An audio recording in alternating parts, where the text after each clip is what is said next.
Hello दोस्तों, आज हम बात कर रहे हैं फर्मेंटेड फूड्स की।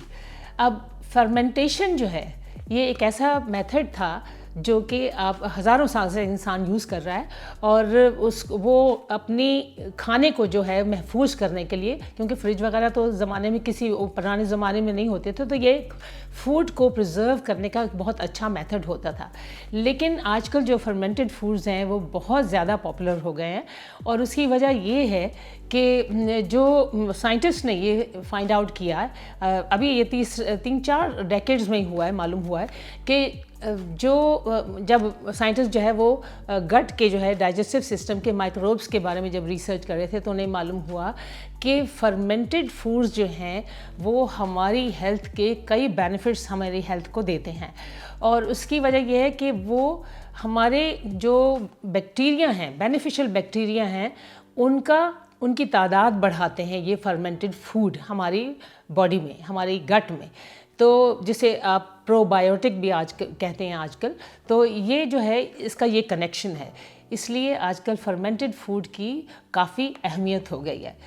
अब माइक्रोबायोम क्या चीज़ है? माइक्रोबायोम जो है ये एक कॉलोनी है हज़ारों तरह की जो स्पीशीज़ हैं माइक्रोब्स की, जो कि आपके डाइजेस्टिव सिस्टम में रह रही होती हैं।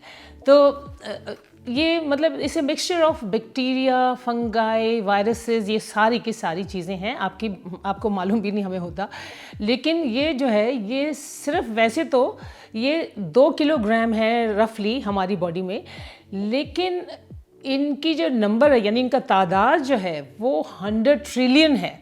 और 100 इतनी ही मोरलेस जो ये तादाद है हमारी बॉडी सेल्स की है।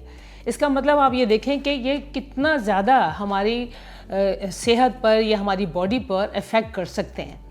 और कुछ जो माइक्रोब्स जो हैं वो तो आपकी सेहत के लिए अच्छे नहीं हैं, लेकिन जो अच्छे वाले जो हैं, अच्छे जो माइक्रोब्स हैं वो आपको बहुत से हेल्थ बेनिफिट देते हैं। और ये जो है ये माइक्रोब्स जो हैं अगर अच्छे हैं तो ये आपकी इम्यून सिस्टम को इन्फ्लुएंस करते हैं।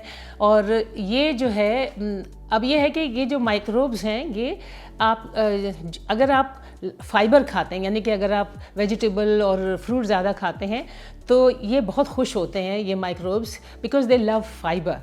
और फाइबर जो है वो जब खाते हैं, जब वो खुश होते हैं, ज़्यादा उनकी तादाद बढ़ती है, तो इसका मतलब है कि हमारी हेल्थ के लिए ये बहुत ही अच्छी बात है कि वो उनकी तादाद, अच्छे वाले जो माइक्रोब्स हैं उनकी तादाद बढ़ रही है।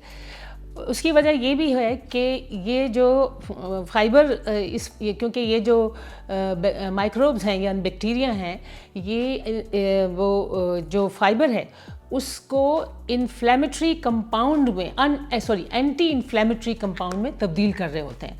तो एंटी इन्फ्लेमेटरी कंपाउंड का मतलब है कि आपकी बॉडी में इन्फ्लेमेशन कम होगी, और इन्फ्लेमेशन अगर कम है तो सीरियस इलनेसेस के चांसेस भी कम हो जाते हैं। तो ये कनेक्शन है, एक किस्म का सिम्बायोटिक रिलेशनशिप है हमारे माइक्रोब का हमारे डाइजेस्टिव सिस्टम से। हम उनको फाइबर दे रहे हैं और वो हमें जो है वो फ़ायदे पहुंचा रहे हैं एंटी इन्फ्लेमेटरी प्रोडक्ट्स बना के, समझे? अच्छा, तो जो है ये इसके अलावा एक और चीज़ जो है जो साइंटिस्ट बहुत ज़्यादा इंपॉर्टेंस देते हैं गट ब्रेन एक्सिस को, यानी कि आपकी डाइजेस्टिव सिस्टम का ताल्लुक आपके ब्रेन से बहुत ज़्यादा है। अगर आपकी डाइजेस्टिव सिस्टम अच्छा है तो आपके मूड के ऊपर ये बहुत ज़्यादा इम्पैक्ट करेगा, आपका मूड अच्छा रहेगा, आपके जो positive effect it will have on your mental health as well.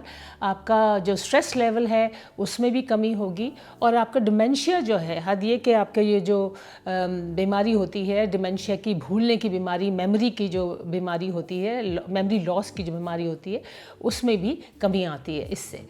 तो जो अब आप पूछेंगे कि फर्मेंटेड फूड कौन से हैं ज़्यादातर, वो ज़्यादातर जो हैं वो है सावर क्राउट। हम इसके बारे में भी मैंने आपको लंबे वीडियोस किए हुए हैं। और फिर है किमची जो है वो भी सावर क्राउट की किस्म है, कोरियन। कैफिर है, सावर डो ब्रेड है, मीज़ो है, टेम्पे है। ये मीज़ो टेम्पे जो है ज़्यादातर ओरिएंटल फूड्स में आपको मिलेगा। योगर्ट है जो कि हम सब अच्छी तरह जानते हैं। फिर कंबूचा टी है, ये सारे के सारे जो हैं फर्मेंटेड फूड्स होते हैं। इसमें यह है कि आप अगर ये नए आप ट्राई कर रहे हैं योगर्ट के अलावा, अगर आप ये कर रहे हैं तो थोड़ा ज़रा शुरू करें और उसके बाद उसको ज़्यादा बढ़ाएं, क्योंकि ये गैशियस हो सकते हैं, यानी गैस इससे बन सकती है। अच्छा, अब ये है कि अगर आपने इन फूड्स का, ये फर्मेंटेड फूड्स का फ़ायदा पूरा उठाना है तो इसका ये है कि आपने हेल्थी डाइट का जो रूटीन है ना वो ज़रूर रखना है। ये जिसका मतलब है कि शुगर आप कम खाएं, सॉल्ट एंड प्रोसेस्ड फूड्स जो हैं just try to avoid them as much as possible, क्योंकि ये टॉक्सिक इफेक्ट करेंगे आपके गट बैक्टीरिया के ऊपर, जो कि अच्छा नहीं है। तो इसलिए हम आपसे कहते हैं कि fruit, vegetable, beans, dals, nuts वगैरह, होल ग्रेन जो हैं ये आप ज़्यादा खाएं। और इस तरह योगर्ट जो है वो आप घर में बना सकते हैं। तो अगर आप और चीज़ें आपको अवेलेबल नहीं हैं तो दही का इस्तेमाल जो है, योगर्ट का इस्तेमाल जो है ज़रूर करें। सावरक्राउट के बारे में मैंने एक वीडियो आपको बताया था जो कि आप घर में बना सकते हैं, बहुत ही ईजी है उसको बनाना, is very cheap to make it. So see the recipe video which I shared a long time ago. सो आप ये खाइए और अपनी सेहत को बनाइए। Thank you.